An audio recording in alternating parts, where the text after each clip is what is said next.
Rata berikutnya secara singkat dan jelas akan dipaparkan oleh Pak Andi. Bapak, itu dulu. Sebelum pemaparan, mari kita sama dengarkan arahan dari Pak Direktur. Waktu dan tempat kita silakan.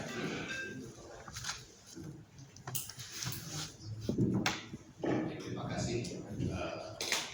Baik Bapak Ibu sekalian, Assalamualaikum warahmatullahi wabarakatuh. Saya hormati dari Dinas SDA, dari Dinas Cipta Karya dan Tata Ruang, kemudian dari Dewan SDA. Pertama-tama, marilah kita panjatkan puji syukur kepada Allah Subhanahu wa Ta'ala karena atas berkat rahmat dan karunia-Nya kita semua bisa berkumpul di ruangan ini dalam rangka pembahasan mengenai indikasi pelanggaran pemanfaatan ruang yang ada di Pulau Anai. Saya pikir merupakan kebanggaan buat kami bisa hadir karena kami juga hadir di PU. Sudah lama koordinasi dengan Bu Pak Astri yang nanti jadi tata ruang.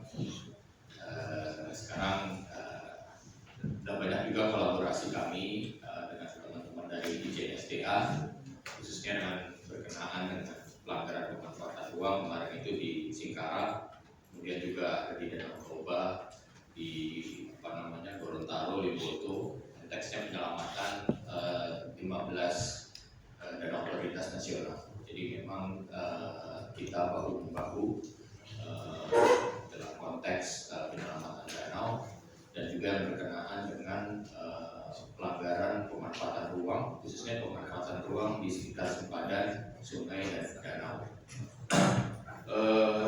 Beberapa hal yang ingin membuka sebetulnya kemarin itu tahun lalu di Sumbar kita sudah melakukan kegiatan pembongkaran di Danau Singkarak.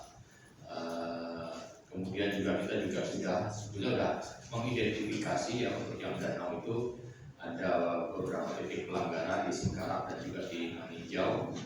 Ini kemudian sudah sudah beberapa titik yang teridentifikasi. Hanya saja tindak lanjutnya memang belum dilakukan untuk tahun ini. Gitu ya.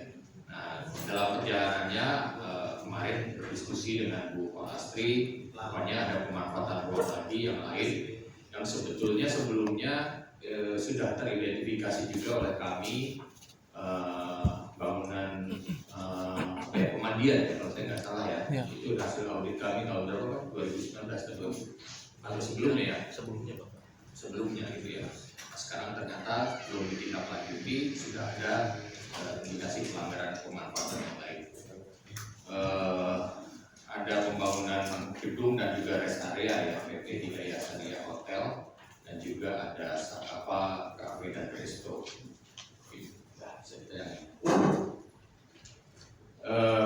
Kita melihat sebetulnya kalau melihat desk tadi yang kami lakukan dan juga berdasarkan laporan ketika Bu Astri datang ke kantor dan juga laporan dari Kanwil BPN. Jadi di Kanwil BPN kami ada di bidang 5 ya, penyelesaian sengketa, bidang PPS ya, penyelesaian perkara dan sengketa itu yang secara struktural bersama kami, berhubungan dengan kami di Direktorat Jenderal Pengendalian dan Penertiban Tata Ruang. Ini juga sudah melakukan tinjauan ke lapangan. Lanjut mungkin. Ini kalau dilihat dari potongan profilnya, memang areal ini, lokasi pembangunan ini berada di sempadan sungai, dan memang kalau kita lihat dari peta citranya ini sudah banyak sekali bangunan yang berada di sepanjang sempadan ini, gitu ya. Nah, ini kita sudah mengidentifikasi beberapa bangunan, gitu ya. Mungkin nanti bisa kita lihat di lapangan. Yang jelas, menurut catatan kami, ini khusus untuk yang pembangunan gedung dan rest area PT Hidayah Syariah Hotel. Ini dimulai tahun 2022 dan tidak memiliki dokumen perizinan ya. Kemudian jarak dari badan air ini kurang lebih 0 sampai 70 meter. Sementara di pola ruang RT Kabupaten Tanah ini merupakan kawasan hutan lindung dan juga kawasan pemukiman perdesaan. Kalau kita lihat citra satelit ya, studi yang kami lakukan dari tahun 2013 ini masih belum ada aktivitas yang berarti. Kemudian di 2017 sudah mulai ada bangunan dan masih hijau gitu ya. Mulai 2019 sudah mulai ada land clearing, dan sekarang di 2022 kita bisa lihat di peta yang sebelah kanan ini tutupan ataupun tegakannya sudah nggak ada lagi. Jadi ini mungkin yang menjadi concern kita berkenaan dengan fungsi lindung yang harusnya melindungi kawasan yang ada di bawahnya. Kemudian lanjut, ini kalau perhitungan jarak sempadan dari tepi sungai ini 70 meter. Ini jelas sekali bangunan ini masih bersinggungan gitu ya, masuk ya ke dalam range 70 meter. Kemudian juga kalau kita melihat kepada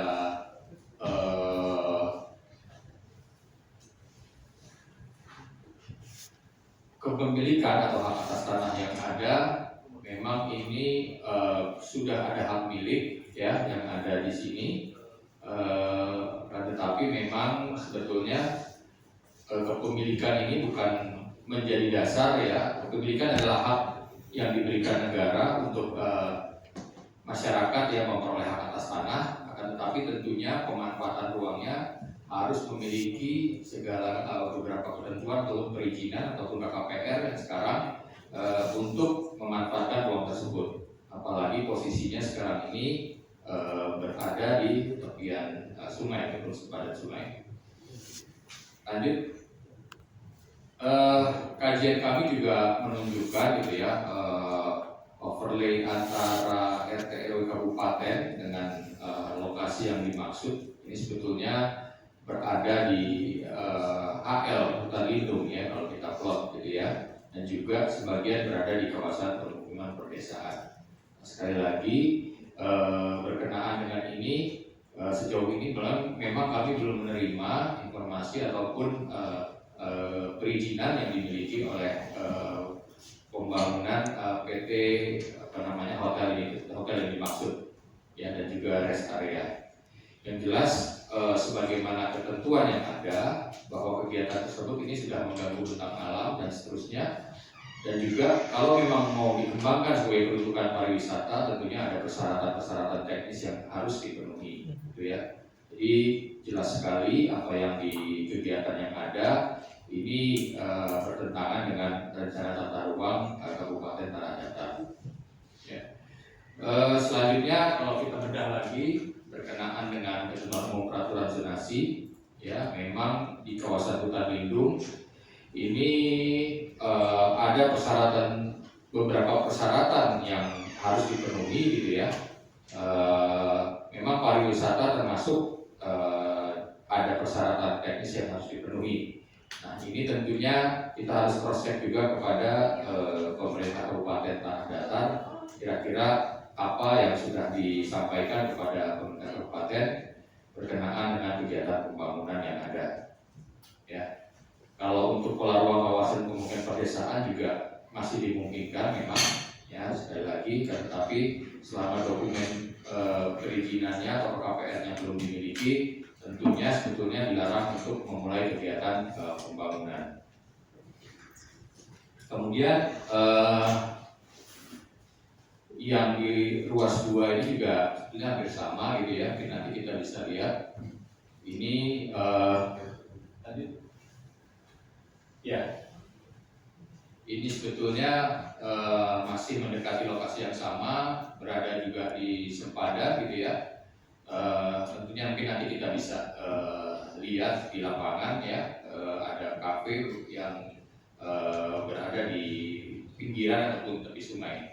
Mungkin nanti bisa kita cek ya. Ini kurang lebih hampir sama kasusnya gitu ya, pemanfaatan ruang yang mungkin belum ada izin. sehingga dalam pelaksanaannya tentunya dan kenyataannya kita lihat ini merupakan satu pelanggaran pemanfaatan ruang. Ya.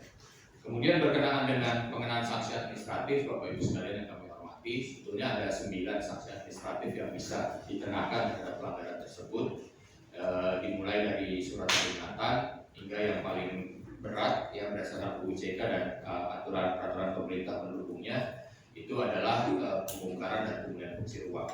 Semangat UU CK menekankan kepada pengenaan sanksi administratif. Sementara Undang-Undang Penataan Ruang Nomor 26 tahun 2007 memang dimungkinkan untuk semangatnya itu ada PPNS dan penyelesaian melalui pidana, ya, penyelesaian pidanakan. Tapi yang sekarang lebih kepada administratif. Jadi kalau memang sudah melampaui batas ataupun ada kerugian baik material maupun kehilangan ada korban jiwa, nah ini mungkin bisa dilanjutkan kepada penyidikan atau kepada kasus pidana. Sekarang kita mungkin fokus kepada pengenaan sanksi administratif sebagaimana yang kita lakukan di Singkarak, ya, dimulai dengan surat peringatan 1, 2, dan 3, di mana nanti juga ada sosialisasi kepada pemilik, ya, kemudian juga dijelaskan terhadap apa yang dilanggar dan juga sanksi apa yang selanjutnya yang akan dikenakan, ya. Itu bisa dari 9 tadi, bisa denda, kemudian bisa kita stop kegiatannya, kita bisa tutup lokasinya kalau memang kalau memang sudah punya izin ataupun ke KPR, kita bisa cabut dan batalkan. Dan yang paling berat, ya, itu adalah kayak seperti di Singkarak, pembongkaran dan juga pemulihan fungsi ruang, dikembalikan sempadannya kepada fungsi semula. Ya. Nah, ini mungkin sanksi yang bisa dikenakan. Kalau pidana mungkin nanti kalau memang mengarah ke situ, ya, ini bisa ada denda, ada pidana maksimal 15 tahun, ya. Untuk korporasi juga ada beberapa pemberatan. Termasuk kalau memang ada terindikasi perizinan atau pemberi izin yang mengeluarkannya, ini bisa dikenakan sanksi juga, gitu ya. Ini mungkin kita lihat di lapangan, gitu ya, nanti seperti apa kondisinya. Mungkin seperti itu gambaran dari awal. Kemudian juga saya ingin menceritakan kondisi mengenai tanah datar ini. Mungkin nggak ada wakilnya dari tanah datar ya. Mereka nunggu lapangan di luar. Nunggu lapangan. Iya. Ini cukup menarik ini tanah datar sebetulnya, karena ketika kami mencoba menyelesaikan kasus di Singkarak ini, bahkan sampai Pak Bupatinya itu dipanggil sama KPK, itu kayaknya nggak ada ini gitu, mereka cuek aja gitu kalau istilahnya gitu ya. Ini tantangan buat kita, mengingat ini kan yang dilanggar adalah Perda RW Kabupaten Tanah Datar, gitu ya. Berarti kan seharusnya yang mengeluarkan sanksi ataupun hukuman adalah pemerintah Tanah Datar. Nah, ini kemarin itu kami belum melihat adanya itikat, gitu ya, dari pemerintah Kabupaten Tanah Datar untuk mengeluarkan sanksi administratif terhadap bangunan yang ada di Singkarak, gitu ya. Karena itu dari mulai kepala dinasnya juga sudah beberapa kali ganti, gitu ya. Kemudian juga Pak Bupati dipanggil ke KPK dan seterusnya. Ini belum ada action yang berarti, gitu. Itu tantangan juga buat kita. Memang di PP 21 tahun 2021 tentang penyelenggaraan penataan ruang dimungkinkan sanksi itu diangkat ke provinsi, gitu ya, yaitu ke provinsi yang mengeluarkan sanksi. Tapi ini mungkin alternatif lah, gitu ya. Tapi buat kami, kalau mau melakukan kegiatan kita mau mengenai sanksi administratif, berarti salah satu kuncinya adalah di pemerintah kabupaten. Kalau yang di Singkarak, di Solok, kenapa bisa berjalan? Karena memang Pak Bupati mengeluarkan sanksi waktu itu, ya, kegiatan di pembongkaran untuk diri sendiri. Sanksi untuk diri sendiri. Ya, diri sendiri. Ini untuk yang tanah datar ini Ya kita lihat saja gitu ya. Yang penting Ada. kita menyatakan ini sebagai satu pelanggaran, nanti aksi selanjutnya mungkin sama-sama kita kawal. Iya. Mungkin itu saja yang bisa kami Itu sampai sampaikan. bupatinya tuh, Bapak Ibu sekalian. bupati. Untuk selanjutnya mungkin